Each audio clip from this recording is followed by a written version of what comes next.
Part 10 की starting में हम देखते हैं कि नियो जो कि एरा के साथ डायलॉग प्रैक्टिस कर रहा था, वो एकदम से एरा को किस कर देखता है, जिसे देखकर क्लब के सारे लड़के बहुत ही बुरी तरीके से हैरान हो जाते हैं कि आखिर हुआ क्या।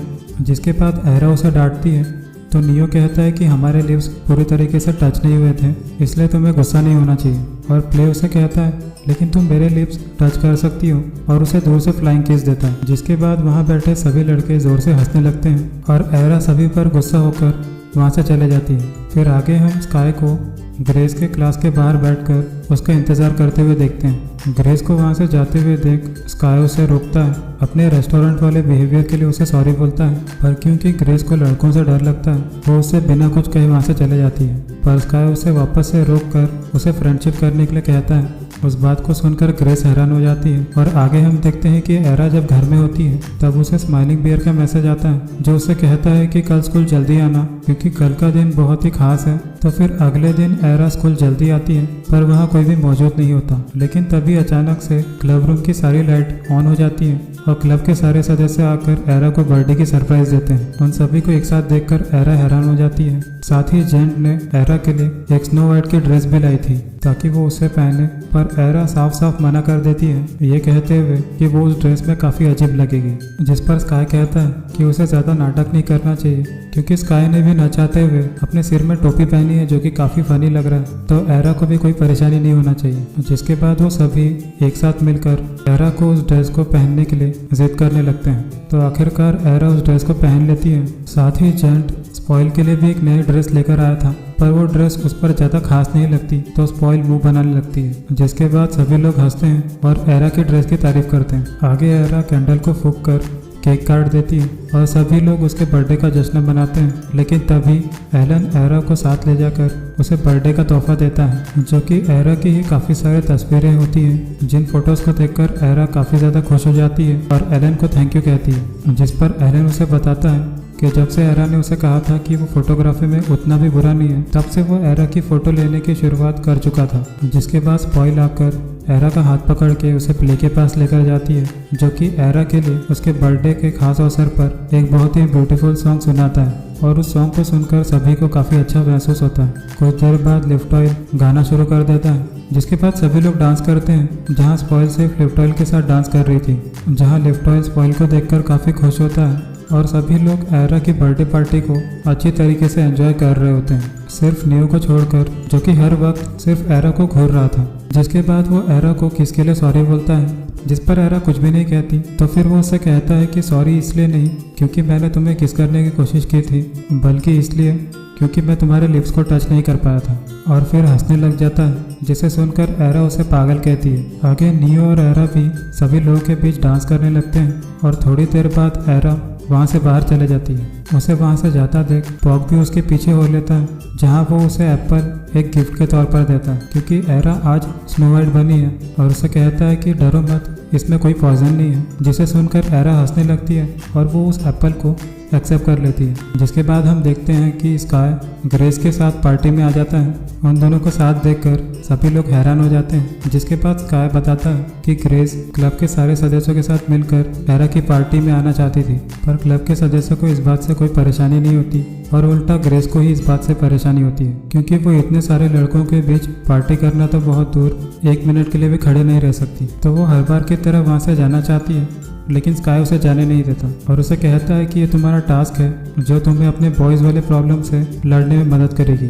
स्काई की हिम्मत देने पर ग्रेस रुक जाती है और एरा की बर्थडे पार्टी में सबको ज्वाइन कर लेती है। इसके बाद स्पॉइल स्काई से पूछती है कि तुम दोनों एक साथ क्यों हैं और तुम दोनों के बीच कुछ चल रहा है क्या। उसका ये सवाल सुनकर सभी लोग हंसने लग जाते हैं। उसका जवाब देते हुए स्काई कहता है कि ऐसा कुछ भी नहीं है और ग्रेस उसकी बस एक दोस्त है। जिसे सुनने के बाद ग्रेस शर्माने लगती है और आगे स्काई कहता है कि तुम मेरी बात छोड़ो और अपनी और लिफ्ट ऑयल के बारे में बताओ, क्योंकि आज उसने देखा था कि लिफ्ट ऑयल और स्पॉइल दोनों एक साथ बहुत पास होकर डांस कर रहे थे। जिसके बाद प्ले कहता है कि मैंने भी देखा स्पॉइल और लिफ्ट ऑयल को चिपक कर डांस करते हुए। आगे वो कहता है कि पक्का इन दोनों के बीच कुछ चल रहा है, जिस पर स्पॉइल कहती है कि ऐसा कुछ भी नहीं और वो शर्मा कर वहाँ से चले जाती है। उसके वहाँ से चले जाने के बाद लिफ्ट ऑयल इस बात को कंफर्म करता है कि वो दोनों एक दूसरे को डेट कर रहे हैं। आगे वो स्पॉइल के पीछे जाकर बैठ जाता है और आगे वो स्पॉइल से कहता है कि क्या मैं ये केक तुम्हें खिला सकता हूँ, जिसका जवाब देते हुए स्पॉइल उसे नहीं कहती है, पर वो काफ़ी जिद करने लगता है और आगे उसे अपने हाथ से खिलाता है।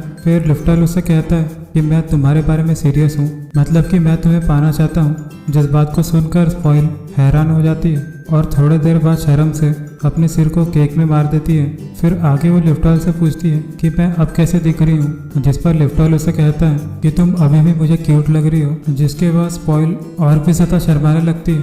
फिर आगे वो दोनों एक दूसरे के साथ मजाक करते हुए केक से एक दूसरे को नहलाने लगते हैं और उसी दौरान ग्रेस को अब बाकी लड़कों के बीच अजीब महसूस नहीं हो रहा था, क्योंकि अब वो क्लब के बाकी सारे सदस्यों के साथ घुल मिल गए हैं, जिसका सारा श्रेय हमारे स्काई भाई को जाता है। जिसके बाद एरा जैसे ही अपने लॉकर को खोलती है, स्माइलिंग बियर ने उसके लिए 2 कपकेक्स रखे होते हैं जो कि दिखने में काफ़ी क्यूट थे और उन पर टेडी बियर बना हुआ था। एरा उन्हें देख रही होती है, तभी स्पॉइल एरा को पीछे से आवाज़ देती है और जैसे ही एरा पीछे मुड़कर देखती है तो वो सभी लोग एक साथ मिलकर सेल्फी ले लेते हैं, जो कि एक मेमोरेबल मोमेंट बन जाता है। आगे हम देखते हैं कि एरा जैसे ही घर वापस आती है और घर आकर अपने कपकेक्स को देख रही होती है जो स्माइलिंग बियर ने एरा के लिए लॉकर में रखे थे, कि तभी एरा के मोबाइल में स्माइलिंग बियर का मैसेज आ जाता है, जो कि एरा को बर्थडे विश करते हुए कहता है कि आज एरा स्नो वाइट के ड्रेस में काफ़ी अच्छी लग रही थी। पर एरा इस मैसेज को पढ़ने के बाद उसे रिप्लाई न देते हुए किसी सोच में पड़ जाती है और फिर अगले दिन क्लब रूम में आ जाती है सफाई करने के लिए, क्योंकि एरा की बर्थडे पार्टी की वजह से क्लब रूम बहुत ज़्यादा गंदा हो गया था। जिसके बाद एरा स्पॉइल को मदद के लिए कॉल करती है, पर स्पॉइल किसी काम के आने की वजह से उसे मदद के लिए मना कर देती है। लेकिन तभी जेंट वहाँ अचानक से आकर एरा को बताता है कि उसने सर्वेंट्स को ला लिया है जो कि क्लब रूम की सफाई कर देंगे। जिन्हें देखने के बाद एरा काफ़ी हैरान हो जाती है और वो सफाई करने लगती है, जिस पर जेंट कहता है कि तुम सफाई मत करो, मेरे सर्वेंट्स सब कुछ क्लीन कर देंगे। जिसके बाद एरा जेंट को थैंक यू बोलती है और जेंट को लेकर अच्छा फील करने लगती है, क्योंकि एरा के लिए बर्थडे पार्टी का अरेंजमेंट जेंट ने ही किया था और अब सफाई भी वही करवा रहा है। इसका मतलब जेंट एक अच्छा लड़का है। और तभी हम स्पॉइल और लिफ्ट ऑयल को एक साथ देखते हैं, क्योंकि वो दोनों डेट पर आए थे और इसी वजह से उसने एरा को मना किया ताकि वो दोनों एक दूसरे के साथ टाइम स्पेंड कर सकें। जहाँ लिफ्ट ऑयल स्पॉइल का काफ़ी ख्याल रख रहा होता है, जहाँ लिफ्ट ऑयल उसे अपने हाथों से खिलाता है और स्पॉइल काफ़ी शर्मा रही होती है और मजाक मजाक में स्पॉइल लिफ्ट ऑयल को एक लेमन खाने के लिए बोलती है, जिसको लिफ्ट ऑयल खा जाता है। आगे वो उससे पूछती है कि उसका स्वाद कैसा था, तो लिफ्ट ऑयल जवाब देते हुए कहता है कि बढ़िया था, मतलब कि स्वीट था तुम्हारे तरह। जिस बात को सुनकर स्पॉइल और भी ज़्यादा शर्माने लगती है। क्लब रूम की सभी सफाई होने के बाद एरा और जेंट वापस घर जाने लगते हैं, पर घर जाने से पहले जेंट एरा को ट्रीट देने के लिए बोलता है, उसकी हेल्प करवाने के बदले। जिस पर एरा कहती है कि मैं बिल्कुल ट्रीट दे सकती हूँ, पर मैं तुम्हारी तरह किसी एक्सपेंसिव रेस्टोरेंट में तुम्हें खाना नहीं खिलाऊंगी। जिस पर जेंट कहता है कि मुझे इस बात से कोई एतराज़ नहीं है। जेंट की इस बात को सुनकर एरा उसे प्यार से घूरने लगती है, जैसे कि एरा जेंट की तरफ अट्रैक्टिव हो।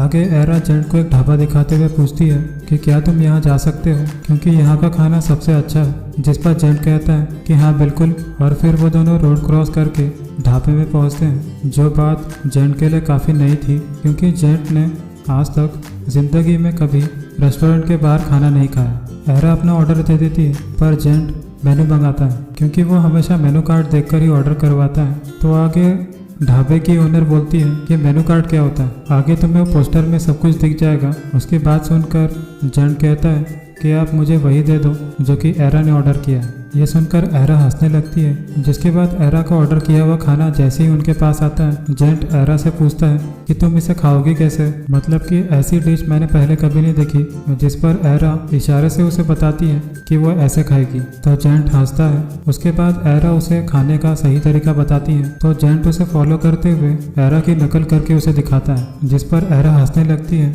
तो आगे जेंट उसे हंसता हुआ देख जेंट भी काफ़ी खुश होने लगता है, क्योंकि उसे एरा स्माइल करते हुए बहुत ही ज़्यादा अच्छी लगती है। जिसके बाद जेंट एरा को घूरता जाता है। आगे हम देखते हैं कि जैसे ही एरा घर आती है तो उसे जेंट की पोस्ट की हुई फोटो दिखती है, जिसे जेंट ने अपने इंस्टाग्राम वाले अकाउंट में पोस्ट किया था, जो कि आज उन दोनों ने खाई थी, इस कैप्शन के साथ कि this is my first street food with my sweet friend. उसे देखकर वो स्माइल करने लगती है और जेंट के बारे में सोचती है। आगे हम देखते हैं कि जब अगले दिन स्पॉइल एरा के साथ अपने जॉब में होती है तो स्पॉइल एरा से पूछती है कि तुमने स्माइलिंग बियर के बारे में क्या सोचा है, मतलब कि उन दोनों का नेक्स्ट टारगेट कौन होगा जिसका पीछा करके वो दोनों पता लगा सके कि आखिर स्माइलिंग बियर कौन है। जिसका जवाब देते हुए एरा कहती है कि अब उसे नहीं जानना कि स्माइलिंग बियर कौन है और वो चाहती है कि जैसा चल रहा है वैसा चलने दो। जिसके बाद स्पॉइल उससे बोलती है कि अगर स्माइलिंग बियर तुम्हारे सामने कभी नहीं आया तो, मतलब अगर उसने कभी भी अपनी पहचान नहीं बताई तो।